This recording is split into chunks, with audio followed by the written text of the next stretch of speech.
Nagkakagulo na nga mga idol at parang maiipit pa si Jimmy Butler dito. Ideal na destinasyon para kay Jimmy Butler, ayaw na maghabol sa disgruntled na Miami Heat star sa free agency. Sa kabila ng pagiging pinakamaganda sana na destinasyon para kay Jimmy Butler sa aspetong pinansyal, iniulat na hindi plano ng Brooklyn Nets na habulin ang disgruntled na star ng Miami Heat.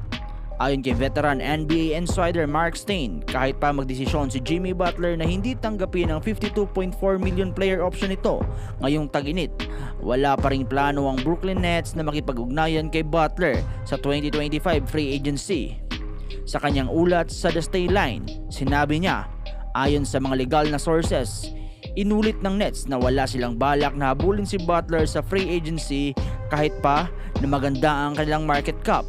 Sa kasalukuyan mga idol, may hidwaan sa pagitan ni Butler at ng Miami Heat dahil sa hindi pagkakapareho ng kanyang mga inaasahan at ng front office ng Heat. Partikular na ang hindi pagkakaroon ng max extension na gusto niyang makuha. Kamakailan lang mga idol ay naging issue ang hindi pagbibigay ni Team President Pat Riley kay Butler ng 2 taong kontrata na nagkakahalaga ng $112.9 million. Dahil dito, mukhang maghihiwalay na ang landas ni Butler at ng Miami Heat mga idol, at ang koponan ay mapipilitang magpatuloy sa kanyang trade request.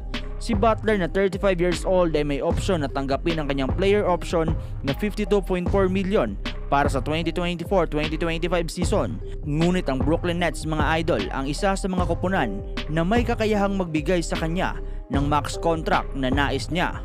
Ngunit ayon sa mga ulat, hindi interesado ang Nets na makipag-deal kay Butler sa susunod na off-season. Bagamat may kakayahan ng Nets na magbigay ng max contract kay Butler, may mga dahilan kung bakit hindi nila ito kinukonsidera sa ngayon. Sa kalagitnaan ng kanilang rebuilding process at may record na 13-25, hindi binibilisan ng Nets ang kanilang proseso sa pagbuo ng kupunan. Ang edad at ang injury ni Butler, pati na rin ang mga risk na kaakibat nito, ay nagpapakita na mas makakabuti para sa Brooklyn na maghintay ng tamang pagkakataon.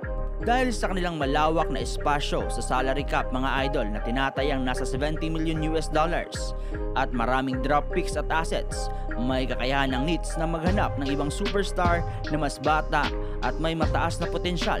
Sa ganitong paraan mga idol ay makakapag-ipon pa sila ng mas maraming assets at maganda para sa malaking hakbang sa hinaharap. Habang ang hinaharap ni Jimmy Butler ay hindi patiyak mga idol, mukhang magiging mahirap ang kanyang sitwasyon sa Miami. Bagamat nagkaroon ng ilang hidwaan, hindi pa rin malabo na magdesisyon si Butler na manatili sa Heat kahit na marami ang nagsasabi na malapit na ang kanyang pag-alis. Patuloy na babantayan ang kaganapan sa kanyang karera sa NBA at ang susunod na hakbang ay magiging mahalaga para sa kanya at sa Miami Heat. Sa ngayon, patuloy na pinapag-aralan ng Brooklyn Nets ang kanilang mga opsyon at maaaring maghintay lang sila sa tamang pagkakataon na makakuha ng isang superstar na mas angkop sa kanilang pangangailangan para sa kanilang hinaharap. Anong masasabi nyo sa bagay na ito mga idol?